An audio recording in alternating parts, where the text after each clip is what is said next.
आज शनिवार विकली ऑफ असल्याने आम्ही निघालो आहोत रायगड जिल्ह्यातील पळसदरी येथील श्री स्वामी समर्थ मठांचे दर्शन घेण्यासाठी. नाशिकपासून 175 ते 180 किलोमीटर अंतरावर असलेले हे ठिकाण.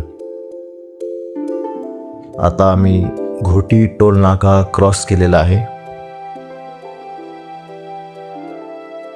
त्यानंतर पुढे निघालो आहोत. नाशिकहून शहापूर, मुरबाड व कर्जत मार्गे पळसदरी येथे जायचे असते. अतिशय आल्हाददायक वातावरण, निसर्गाच्या कुशीतून आम्ही चाललो आहे. पावसाळा सुरू होण्याच्या अगोदर.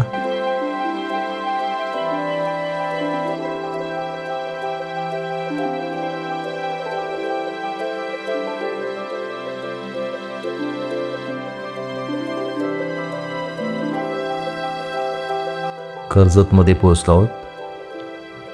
आता पळसदरी आलेले आहे आणि हे आहे मठाची कमान, श्री स्वामी समर्थ मठ पळसदरी.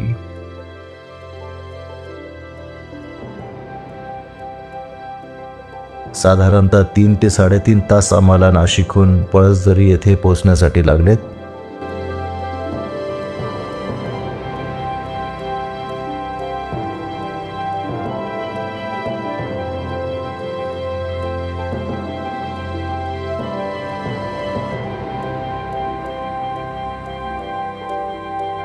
कमानीपासून थोड्याच अंतरावर आहे.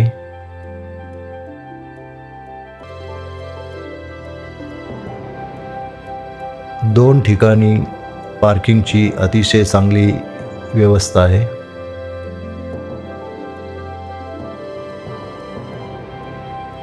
आता आम्ही पहिल्याच ठिकाणी जी पार्किंग आहे तिथे गाडी पार्क करत आहोत.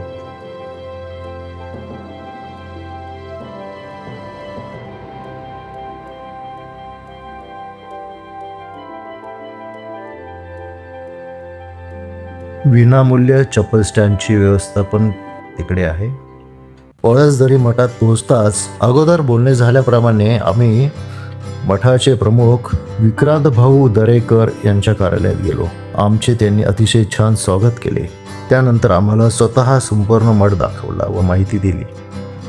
मुख्य प्रवेशद्वारात प्रवेश करताच श्री स्वामींच्या लहान आकारापासून मोठ्या आकारापर्यंतच्या सुबक मूर्त्या, फोटो, पूजा साहित्य, जपमाळ, अत्तर अशा अनेक वस्तू या स्टॉलवर विकण्यासाठी आहे.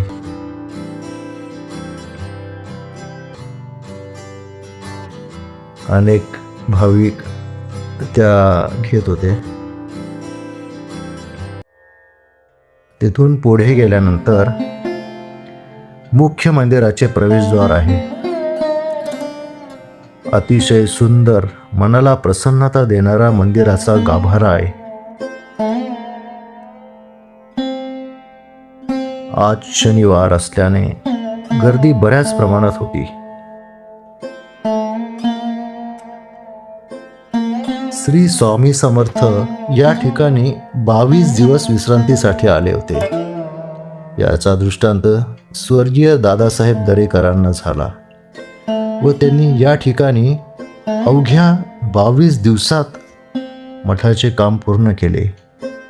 शेड व गाभारा हा 22 दिवसात तयार झालेला आहे.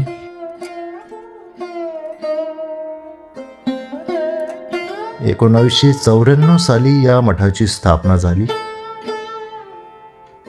महाराजांचे दर्शन घेण्यासाठी जी दर्शन रांग आहे तेथून गेल्यानंतर स्वर्गीय दादासाहेब दरेकरांचे दर्शन होते.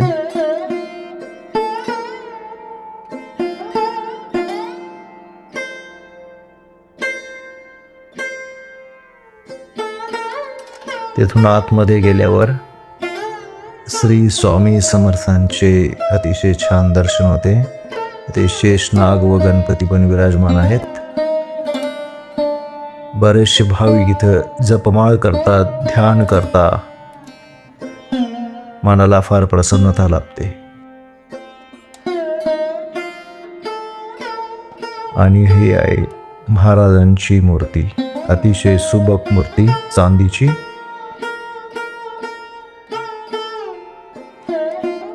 अतिशय छान दर्शन झाले. त्यानंतर गणपती, शेषनाग. त्यानंतर आम्ही प्राध्यापक डॉक्टर यशवंतराव पाटील सर लिखित मी जिवंत आहे हम जिंदा है हे पुस्तक दरेकरांना सप्रेम भेट म्हणून दिले. त्यानंतर तेथे असलेल्या अनेक भाविकांना ते पुस्तकं आम्ही सप्रेम भेट म्हणून दिले. सरांनी तसे द्यायला सांगितले होते. अतिशय आनंद झाला सर्वांना पुस्तक मिळाल्यावर. खूप छान वाटले. चिमुरडीला तर फारच आनंद झाला होता. तेथे असलेल्या वटवृक्षाखाली श्री स्वामी समर्थांची अतिशय सुंदर मूर्ती असलेले हे मंदिर. याला 11 प्रदक्षिणा मारतात आणि नंतर मंदिरात जातात. त्याच्याच बाजूला ज्यांनी ह्या मठाची स्थापना केली आहे ते स्वर्गीय दादासाहेब दरेकर यांची समाधी. मठाच्या आवारातच भवानी मातेचं ही मूर्ती. त्यानंतर त्याच्या बाजूला रुद्राक्षाची प्रतिमा असलेले श्री स्वामी समर्थ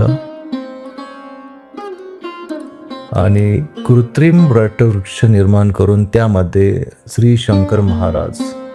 आणि हे सर्व मंदिराच्या आवारातच आहे. महाप्रसादासाठी असलेली रांग. हे महाप्रसाद कक्षाकडे. मठामध्ये पूर्वी आलेल्या भाविकांसाठी फक्त गुरुवारी महाप्रसादाची व्यवस्था होती. त्यानंतर वर्दळ वाढली आणि आता रोज महाप्रसाद दिला जातो.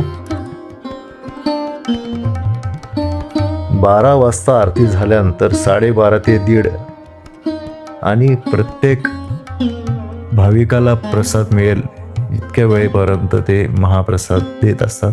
अतिशय चविष्ट व छान महाप्रसाद असतो. महाप्रसाद ग्रहण झाल्यानंतर आपले स्वतःचे ताट आपणच धुवायचे असते स्वच्छ.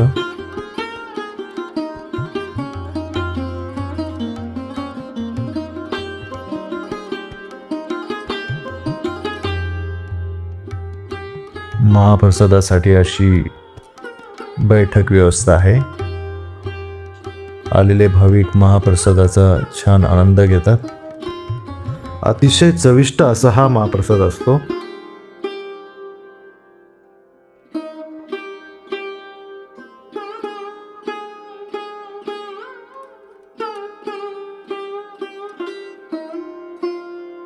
महाप्रसाद बनवण्याचे ठिकाण, हे त्यांचे किचन आणि शिदा सामुग्री ठेवण्याची जागा.